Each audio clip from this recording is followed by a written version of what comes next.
Boa tarde, pessoal, tudo bem? Hoje nossa matéria é em História, na página 231.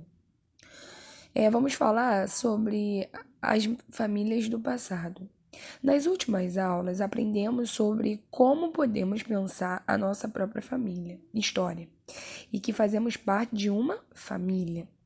Mas você já parou para pensar se todas as famílias são iguais? E no passado, será que era da mesma maneira? Observe as imagens e reflita sobre as perguntas e explique para seus colegas o seu ponto de vista. Observe essa imagem da família do passado. A família é o primeiro grupo que convive. O que é convive? É que está junto, a família está junto, tá? De nós e aprende lições que leva por toda a sua vida. Mas o que é a família? A definição, o que é definição? A explicação de família vem se transformando com o tempo, assim como a definição de muitas outras coisas. No passado, a família era considerada o conjunto de pessoas que têm o mesmo grau de parentesco. O que é grau de parentesco? São os membros, que são todos membros que detêm um vínculo sanguíneo. O que é um vínculo sanguíneo? Que possuem o mesmo sangue. Por quê? Um exemplo, a criança ela nasce da barriga da mamãe. Ela possui o mesmo sangue da mãe e do pai, que os fizeram.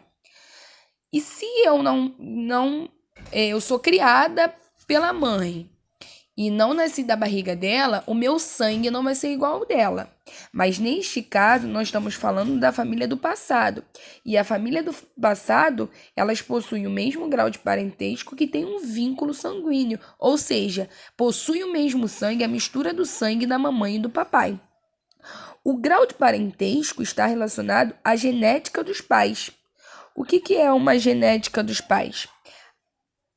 A genética é o que forma o nosso corpo. Então, se o grau de parentesco está relacionado à genética dos pais, é porque o filho vai nascer com as características do pai ou da mãe. Um exemplo. A família do passado, como eu já disse, tem um vínculo sanguíneo, certo? Então, corre no bebê o sangue da mamãe e do papai. Então, quando eles nascerem, quando a criança nascer, a criança ela vai ter característica da mamãe e do papai. Um cabelo igual ao do papai, ou o rosto igual ao da mamãe, um exemplo. Por quê? Porque quem carregou na barriga foi a mãe.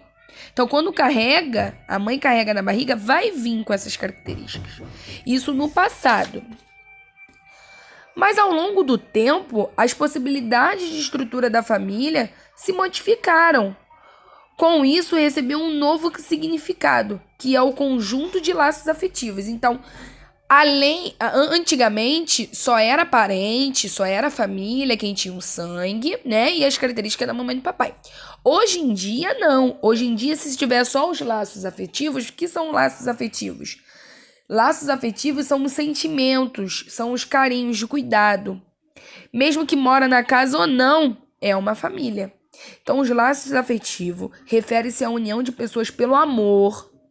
Exemplo, quando uma criança é adotada, o que é adotada? É que foi escolhida pela mamãe e o papai para ser criada, mas não nasceu da barriga dela. A ligação com a sua família não é pelo grau de parentesco, mas sim pelo afeto e cuidado. Outras diferenças para as famílias do passado são as quantidades de filhos, que eram muito maiores do que atualmente. As mães, inclusas no mercado de trabalho, as mães hoje em dia estão trabalhando e não apenas dedicadas às tarefas domiciliares e à composição das famílias. E a composição de família. Por quê? Porque hoje em dia a composição de família, a forma da família, o jeito que a família é formada é diferente. Por exemplo, os pais tinham mais de 2 filhos e tinha até 10. A casa vivia cheia. Hoje em dia, a casa tem a quantidade de filho mais ou menos até 2. E a grande maioria das pessoas da casa, a formação não é somente só pela mamãe, papai e filhinho. Olha, aqui na 233 explica melhor. Nós temos pais e filhos só, somente mães e filhos, ou avó e avô que cria a criança. Então, hoje em dia também tem essa diferença. Apesar das diferenças, existem semelhanças. Existem coisas parecidas da família do passado, que é o cuidado, o afeto, né? Que é o carinho ensinado pela união, respeito, honestidade, humildade e responsabilidade. Portanto, a importância das famílias não está apenas na estrutura, tá? A formação de pai, mãe, avô, avó, ou em ter um grau de parentesco. Ter nascido, né? Ter compatibilidade com o sangue, ser igual, ser do mesmo sangue, mas sim na educação e no afeto. Aqui nós temos as atividades na 234, na 235 e na 236 e 37, ó. A maioria são respostas pessoais sobre família, mas eu espero que vocês tenham entendido o que são as famílias do